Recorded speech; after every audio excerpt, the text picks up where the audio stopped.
Ben had never cried before. Not once. But when the strangers came to take Blizzard away, the blind dog who had become his only friend, the boy let out a scream that shook the entire house. He clung to the dog's neck, sobbing so hard he couldn't breathe. And for the first time in his life, he wasn't silent. He was fighting to keep the one soul who had found him in the dark, and stayed. And in that moment, no one dared to question who truly saved who. The wind rolled down from the Colorado Rockies with a bite that cut through the pine trees like glass. Pinehill, a quiet mountain town nestled just outside Aspen, had already seen its first dusting of snow. The sky hung low and gray that late November evening, casting a somber hue over the towering structure of Pinehill Estate, a sprawling stone mansion built generations ago, now owned by a man who had little use for warmth. Caleb Monroe stood in his office, its floor-to-ceiling windows framed by deep mahogany trim. The fireplace crackled behind him, but his back was to the flames. He was a man carved from precision, late 40s, tall, lean, impeccably groomed in a dark wool suit. His salt and pepper hair slicked back with military neatness. His jaw, always tight, hinted at a man who had forgotten how to smile.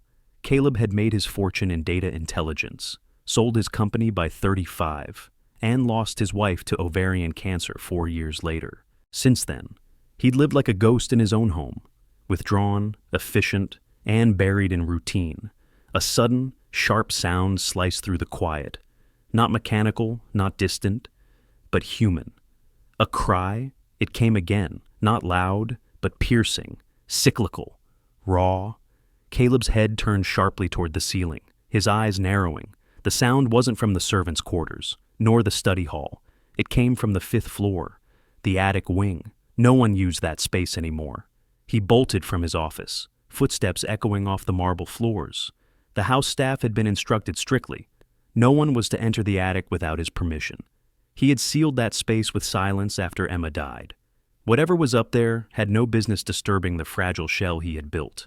By the time he reached the 4th floor, the sobs grew louder, brittle, rhythmic. The door at the end of the narrow staircase was cracked open. He pushed it wide.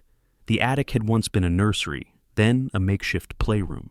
Now it was mostly empty, dimly lit by a dusty skylight and cluttered with covered furniture. In the far corner, near a pile of forgotten cushions, a small figure lay curled on the hardwood floor. Ben, 7 years old. Caleb's son. Ben Monroe was thin for his age, with delicate hands and copper-blonde hair that always seemed to fall over his eyes. He was beautiful, heartbreakingly so, the kind of child who made strangers pause. But his silence was impenetrable, diagnosed with autism at age 2.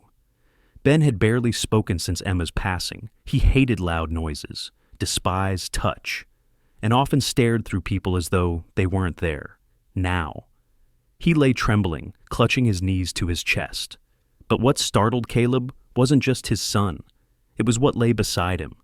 A dog, large, shaggy, covered in thick black and tan fur.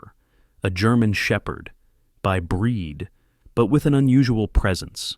The dog lay close to Ben, pressing gently against his side. His head moved with slow, deliberate nudges, brushing the boy's shoulder with his snout. A white blindfold wrapped securely around the animal's eyes. Aged cloth knotted just behind his ears. The dog was blind. Caleb took a step forward, but the dog's ear twitched. He gave a soft whimper, barely audible, and licked Ben's temple once, then stilled. "What the hell is going on here?" Caleb muttered. From the hallway behind, a voice answered hesitantly. "Sir, that's Blizzard." Caleb turned sharply. Marcus, the estate's head caretaker, stood with his cap in hand. Marcus was in his early 60s, wiry and sun-wrinkled from years of working the Monroe property, loyal to the bone. I brought him in earlier today, from a therapy center in Boulder. You said to trial one of their animals, Marcus explained. I didn't think he'd get upstairs. He was supposed to stay in the lower wing kennel. Caleb's eyes didn't leave the strange scene before him. Blizzard, if that was his name, had now rested his head across Ben's ankles. The boy wasn't crying anymore. His breathing had slowed, his eyes, usually wild with internal chaos, blinked slowly as though watching something unseen. "He's blind," Caleb said. More statement than question. "Yes, sir. Fully blind. Has been since a car accident when he was a pup. 6 years old now, but he's calm. Has a nose like a compass. Never barks unless he senses distress. One of the few animals the center allows around severe trauma patients." Ben stirred, his fingers pale and thin, brushed Blizzard's thick fur. Not in panic, but with a trembling curiosity. Caleb could hardly believe it. The boy hated contact. Even Emma, in her gentlest moments, had struggled to soothe him, and yet here he was, wrapped in quiet comfort beside a dog he had never met. Blizzard shifted, letting out a low exhale, and tucked himself even closer around the boy, like a blanket made of heartbeat and breath. For a moment, Caleb felt something crack inside him, a memory, Emma's laugh. The way she'd stroke Ben's hair, the smell of her lavender shampoo, surfaced uninvited. He swallowed it down.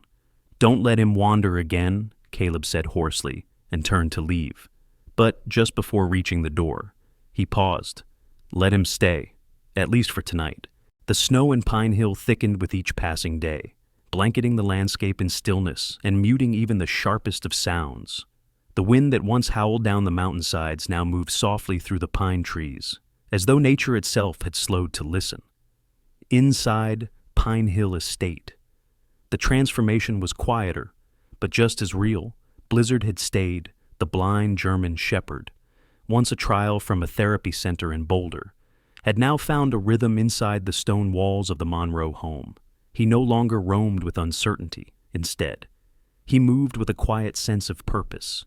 Though he could not see, Blizzard seemed to feel everything, especially the boy, Ben Monroe, 7 years old, with his copper blonde hair and quiet, delicate presence, had begun to change.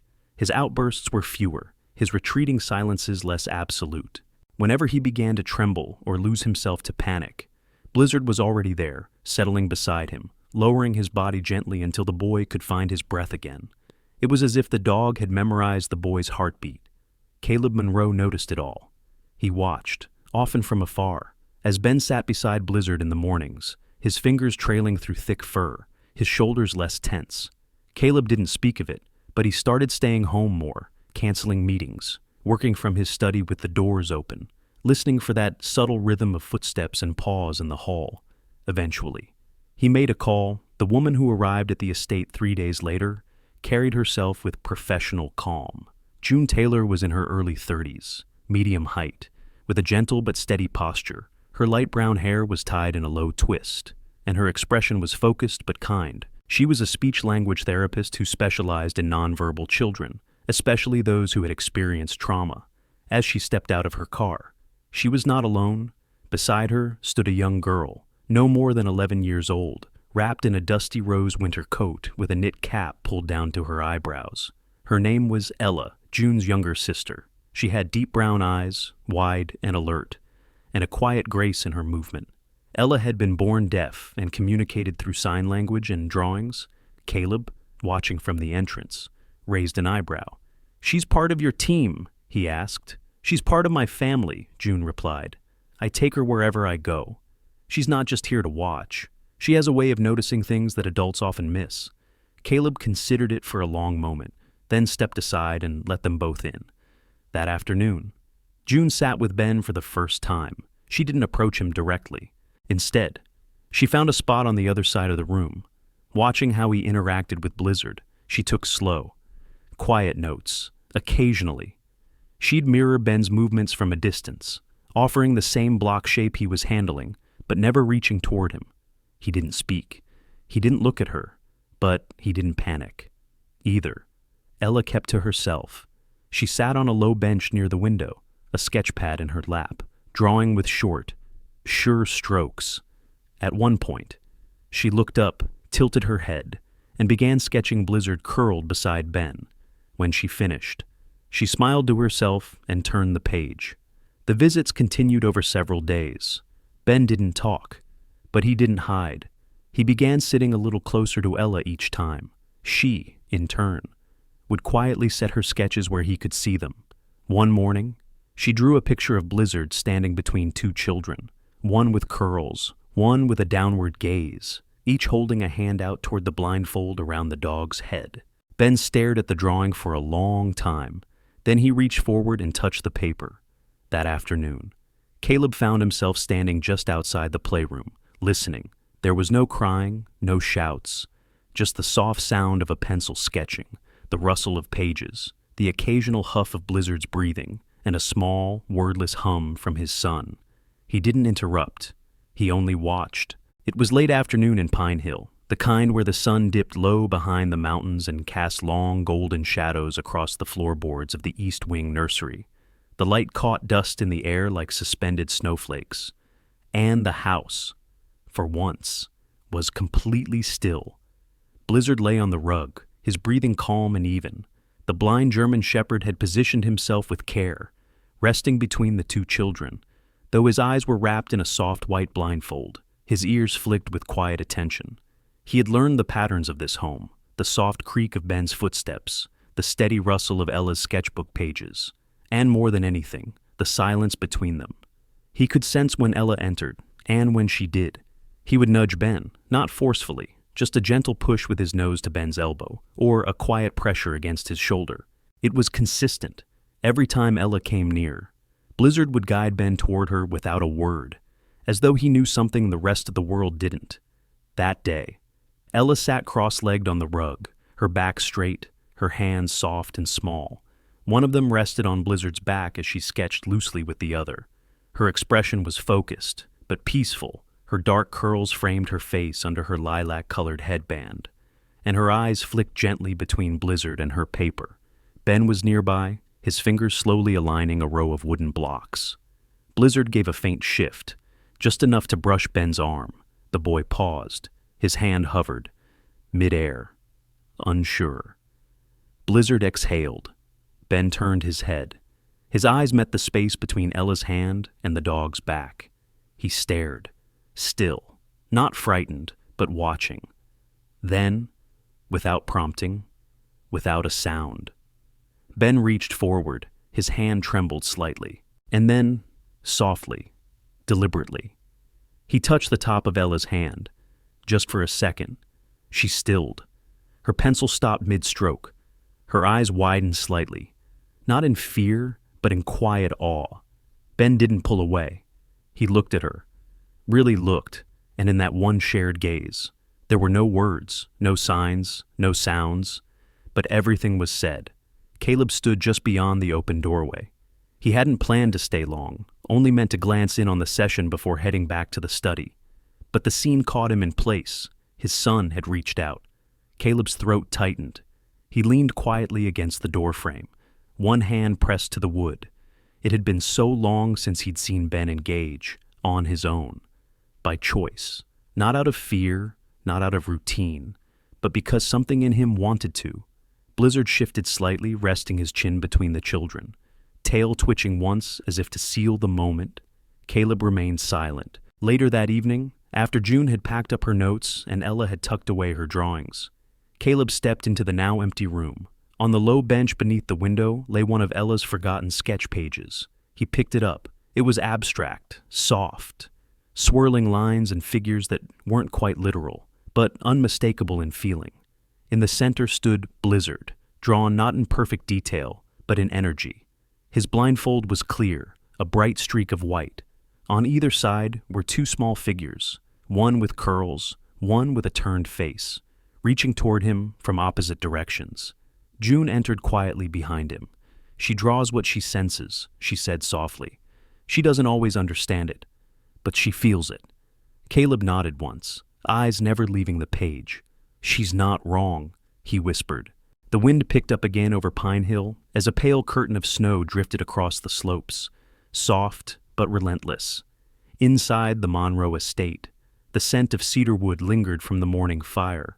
The house had fallen into a rhythm these past weeks. Quiet mornings, calm afternoons, silent but meaningful interactions. But that calm was about to be shattered. It began with a knock, a sharp, calculated knock, not the kind from a friend, but from authority. Caleb opened the door to find three figures standing on the stone porch. their jackets sharp and dark against the white morning. The woman in front was tall and trim, late 40s, with a precise brown bob and eyes that rarely blinked. Her ID badge gleamed against her black wool coat. "Mr. Monroe," she said. "I'm Dana Kessler, Colorado Division of Child Welfare Services. This is Ronald Perez and Talia Brooks. May we come in?" Caleb's jaw tensed. "What is this regarding? We received a formal complaint about the living conditions of your son, Benjamin Monroe. It concerns the use of an untrained service animal in close proximity to a child with special needs, and questions regarding appropriate adult supervision. It's standard protocol to investigate." Caleb stepped aside stiffly. "Ben is safe. You'll see that for yourself." They walked in with the cool precision of people who had done this many times before. Ronald Perez, in his mid-30s with a shaved head and square jaw, carried a clipboard and spoke sparingly. Talia Brooks was younger, perhaps just past 30, with a kind face and a quiet sadness in her eyes.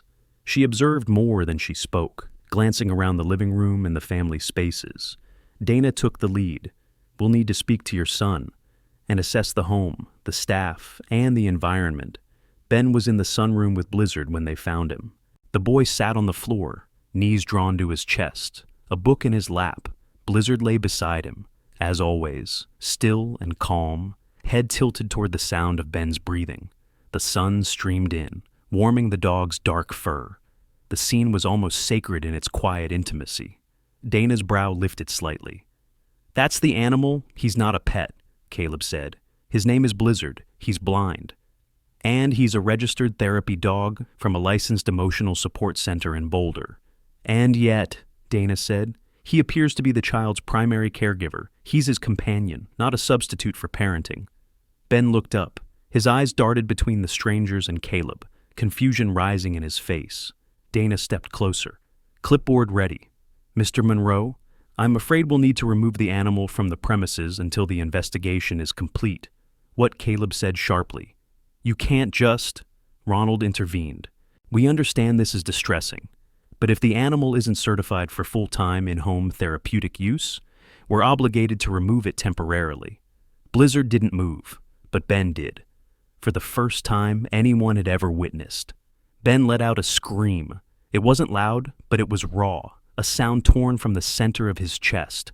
Not in anger, but in terror. He lunged forward, clutching Blizzard's neck, burying his face in the dog's fur, sobbing like his world had just come undone.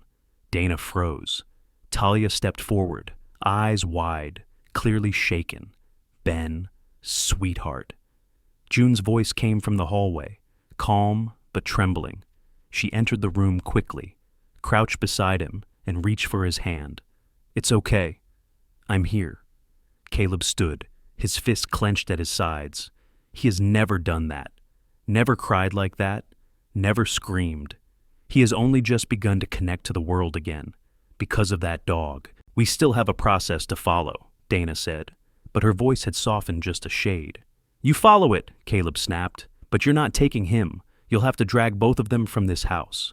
There was silence. Talia cleared her throat. "Perhaps we can allow the dog to stay until we speak with the therapist and review the full care plan." Dana hesitated, then gave a nod. "Temporary exception. But this isn't over." They stepped back. Caleb knelt beside Ben, who was still clinging to Blizzard, shaking. He gently placed a hand on his son's back. "You're safe. No one's taking him." From the corner, June stood frozen. That evening, she opened her laptop in the guest room, lit only by a desk lamp. Ella was asleep, curled under a blanket with her sketchbook resting on her chest. June stared at the screen for a long moment before typing the first line of a new document. Proposal for the Animal Assisted Communication Program, AACP. She began writing late into the night. The idea had been forming in her mind for weeks, but today had crystallized everything. She wrote about Ella and how she'd started expressing emotions through animal presence before ever learning sign language. She wrote about Ben, and Blizzard, and the quiet bond that spoke more than words. She wrote as a therapist, but more as a witness. By morning, the first draft was complete. She printed it out and placed it in a folder, leaving it on Caleb's desk beneath a note written in careful, precise handwriting. What's happening here matters. Let's make it bigger than this house. The court ruling came on a Thursday, under a sky the color of soft steel. It had snowed lightly the night before, just enough to coat the trees of Pinehill in white lace. Inside the Monroe estate, every breath felt like a sigh of relief. Quiet, warm, grateful. Caleb had won. The judge, a measured man named Harold Brenner, tall, lean, always wearing a navy tie slightly askew, had read the final decision with little fanfare but unmistakable clarity. The anonymous complaint had been deemed unfounded. Testimony from June, Ella's sketches, and, most importantly, a recording taken from a security camera in the sunroom had swayed the court. The footage showed Ben, mid-panic, being calmed not by any adult, but by Blizzard, in the clip. Blizzard had approached the boy slowly, lowered himself with care, and placed his head on Ben's lap.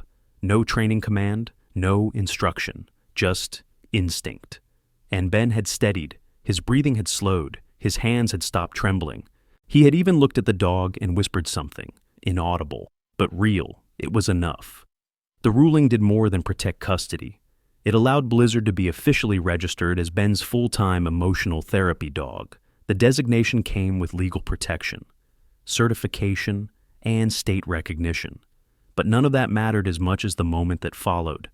That morning, in the garden behind the house where the snow had begun to melt in sunlit patches, Ben did something no one expected. He stood in his boots on the stone path, his coat slightly too big, a red scarf wrapped twice around his neck, in his small hands.